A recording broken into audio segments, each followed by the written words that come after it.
वाहेगुरु जी का खालसा वाहेगुरु जी की फतेह। देख के हालात वैद लिया सत सी, पिता नू पुत्र दी फिकर वत सी, पिता नू पुत्र दी फिकर वत सी। घर दा परख वैद रग रग दी, रोग दी समझ वैद नू न लगदी, रोग दी समझ वैद नू न लगदी।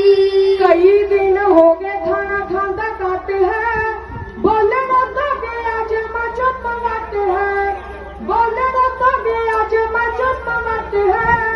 चमक पई अभी के सुच नागदी, रोग दी समझ वैद नू न लगदी, रोग दी समझ वैद नू न लगदी।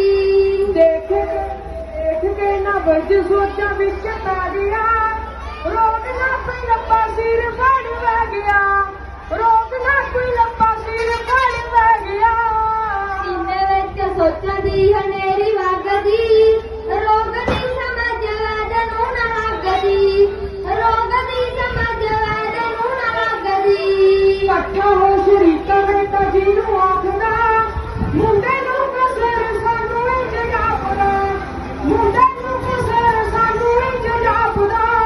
नानक दी रूह पहिला वांगू दगदी, रोग दी समझ वैद नू न लगदी, रोग दी समझ वैद नू न लगदी। पुत्र जवान पूरा 22 साल है, चढ़े कमराट हुंदा मंदा हाल है, चढ़े कमराट हुंदा मंदा हाल है। मापिਆਂ ਦੇ ਸੀਨੇ ਲਾਟ ਪਲੇ ਅੱਗ ਦੀ, ਰੋਗ ਦੀ ਸਮਝ ਵੈਦ ਨੂੰ ਨਾ ਲੱਗਦੀ, ਰੋਗ ਦੀ ਸਮਝ ਵੈਦ ਨੂੰ ਨਾ ਲੱਗਦੀ।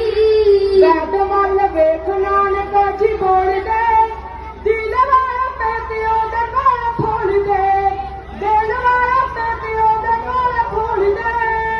ਰਤੇ ਦੀ ਪੀੜ ਹੈ ਅੰਦਰ ਮਗਦੀ, ਰੋਗ ਦੀ ਸਮਝ ਵੈਦ ਨੂੰ ਨਾ ਲੱਗਦੀ, ਰੋਗ ਦੀ ਸਮਝ ਵੈਦ ਨੂੰ ਨਾ ਲੱਗਦੀ। ਜਿਹਦੇ ਦਿਲ ਲੱਗੀ ਉਸ ਨੂੰ ਪਛਾਣੇ